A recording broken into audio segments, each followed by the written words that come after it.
Hello दोस्तों, मैं सुधा नीली क्रांति से। उम्मीद करते हैं आप लोग बहुत अच्छे होंगे। आज मैं ऐसे टॉपिक पे बात करने वाली हूं जो कि बहुत निंदनीय है और हमारे देश के जो प्रधानमंत्री नरेंद्र मोदी जी हैं, जिनके हाथ में हमारे देश की गरिमा सौंपी गई है, उनका जुबान पे कंट्रोल नहीं है, क्योंकि उनकी नजर में विपक्षी पार्टी के साथ साथ हमारे देश का युवा भी नक्सली हो गया है।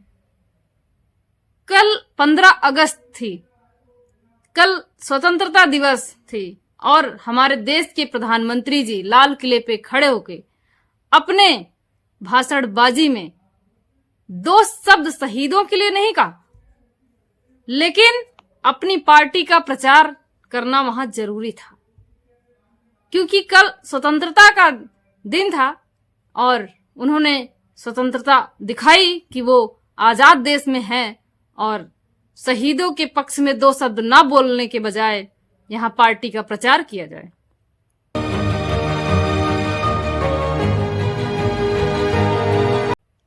और हमारे देश की इतनी बड़ी विडंबना है कि हमारे प्रधानमंत्री के जुबान पे कंट्रोल नहीं है। वो ऐसी ऐसी भाषा का उपयोग कर रहे हैं। अब तक तो ये विपक्षी पार्टियों को नक्सली, अर्बन मानसिकता क्या क्या बोलते थे, लेकिन आज ये हमारे देश के युवाओं को भी बोल रहे हैं इनडायरेक्ट। जो हमारे देश का युवा जंतर मंतर पे प्रोटेस्ट कर रहा था, अपने हक के लिए लड़ाई लड़ रहा था, अपने शिक्षा में सुधार के लिए लड़ाई लड़ रहा था, प्रधानमंत्री जी ने उनको तक नहीं बख्शा। जंतर मंतर पे तो लाठियां मारी, टीयर गैस फेंके गए, बच्चों के साथ इतनी बर्बरता की गई, फिर भी इनका दिल नहीं भरा और आज ये लाल किले पे चढ़कर अपने बयानबाजी में कह रहे हैं ये तो नक्सल है, ये तो अर्बन मानसिकता है। क्यों? क्या हमारा देश अब राजतंत्र में जी रहा है कि लोकतंत्र में जी रहा है? जो अपने हक की आवाज भी नहीं उठा सकता हमारे देश का युवा, अगर वो अपने हक के लिए आवाज उठा रहा तो आप उसको नक्सली घोषित कर दे रहे हैं। मतलब आप कहना चाहते हैं कि आपकी पार्टी सिर्फ जो करती है वो देश के हित में कर रही है, जो अदर पार्टियां हैं वो देश के हित में काम नहीं कर रही हैं। चलो मैं मानती हूं आपकी नजर में देश के हित में नहीं काम कर रही, तो युवा को तो मत ऐसा कहिए, क्योंकि देश का युवा हमारे देश का भविष्य है। आप देश को, युवाओं को ही नहीं बख्श रहे हो। इतनी क्यों नफरत है? आपको अपने देश से नफरत है कि अपने देश के युवाओं से नफरत है? क्योंकि आपके कार्यकर्ताओं ने तो आज भारत का झंडा नहीं लहरा के अपने पार्टी का झंडा लहराया है। क्या आपको ये नहीं दिखाई देता है? क्या आपकी पार्टी हमारे देश से ज्यादा ऊंची हो गई है? आप ये मानते हैं कि बीजेपी भारत है, कि बीजेपी एक पार्टी है जो एक स्वतंत्रता दिवस के मौके पर आपके कार्यकर्ताओं ने बीजेपी का झंडा लहराया? अगर यही कोई विपक्ष पार्टी की होती तो आपके कैसे कैसे बयान आते? क्या आपको इस चीज पे नहीं ध्यान देना चाहिए? आपको लगता है कि आप सही कर रहे हैं, आप लाल किले पे खड़े होकर अपने पार्टी का प्रचार कर रहे हैं, आपके कार्यकर्ताओं ने जो जो काम किए हैं आप उसको उजागर कर रहे हैं।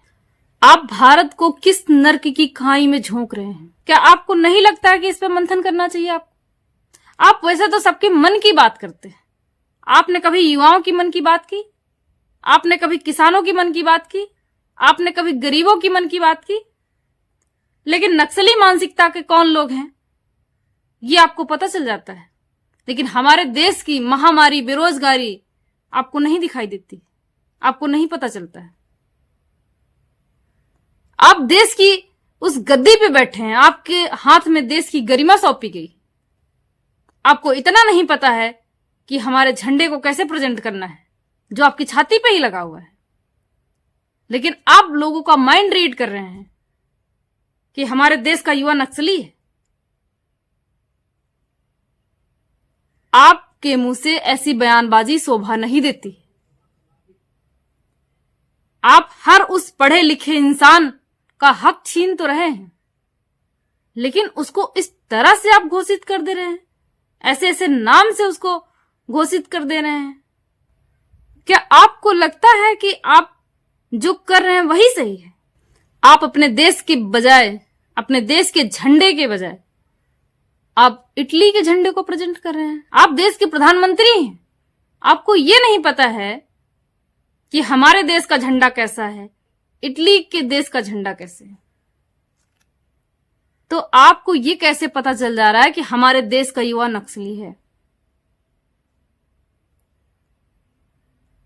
आपको क्या लगता है कि हमारे देश का पढ़ा लिखा युवा बेरोजगार है, तो क्या वो अपना आवाज भी नहीं उठा सकता है?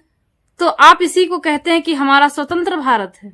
आप अमृत महोत्सव मना रहे हैं इसी सब बयानबाजी के आधार पे। आपके कार्यकर्ताओं ने, आपने सीजेपी का रजिस्ट्रेशन मांगा, जो अपने देश के यूथ के लिए आवाज उठाई। और क्या आपने कभी अपनी संघीय सरकार में आरएसएस का रजिस्ट्रेशन मांगा?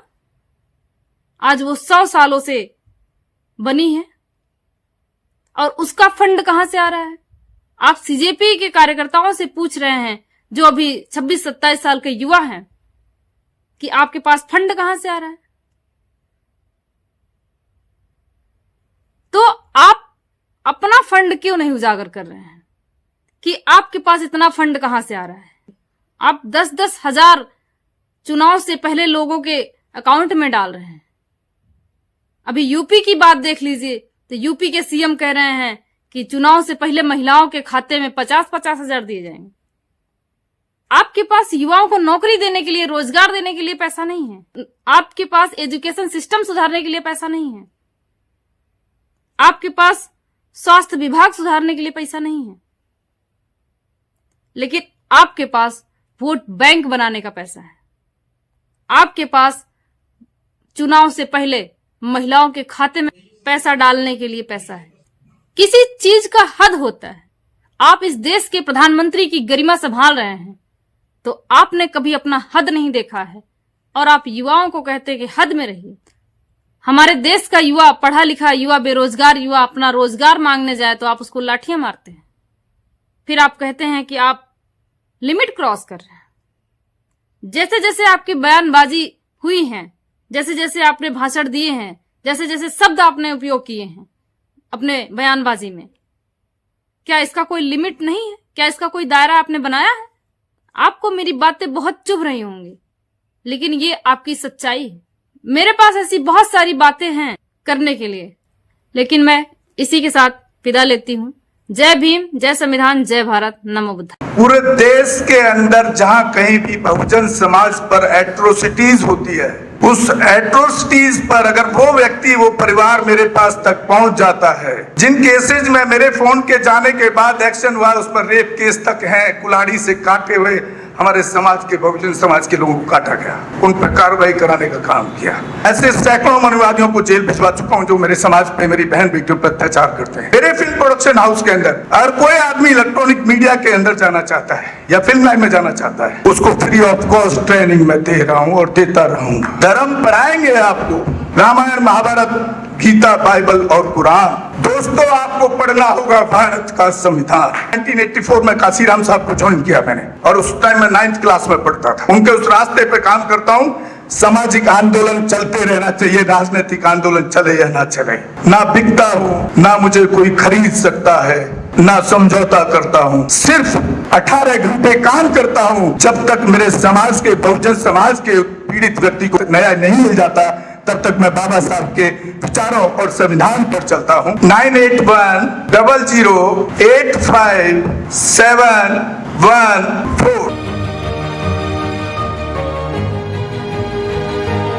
गांव की घटना है, ठाकुरों ने राइफल से गोली चलाई, मारने का प्रयास किया, सिर्फ बारात चढ़त के ऊपर की इस रास्ते से बारात नहीं चढ़ गई, ठाकुरों का रास्ता है। सारे चैनल को बोला कि भाई स्टोरी चला दो, किसी कोई चैनल पे स्टोरी चलाने के लिए तैयार नहीं होगा। कौन से बहुजन समाज को न्याय दिलाने की बात कर? काशीराम साहब कहते थे कि मैं किसी की शादी में नहीं जाऊंगा, किसी के फंक्शन में नहीं जाऊंगा, किसी के घर नहीं जाऊंगा, ना शादी करूंगा, ना गए कभी। जो संगठन जो राजनीतिक लोग चला रहे वो अपने घर में पहले सुरक्षा और बंगला और पैसे का और बड़ी कार का इंतजाम कर रहे हैं, उस पर भी आपको सोचना चाहिए। फिल्म लाइन और इलेक्ट्रॉनिक मीडिया में इस समाज के लोग जो पुअर सेक्शन है, पुअर कास्ट जिसको कहते हैं, SC ST OBC माइनॉरिटी, एक भी चैनल का कोई भी मालिक इस देश के अंदर आज तक नहीं है। क्यों नहीं है? हमारे चैनल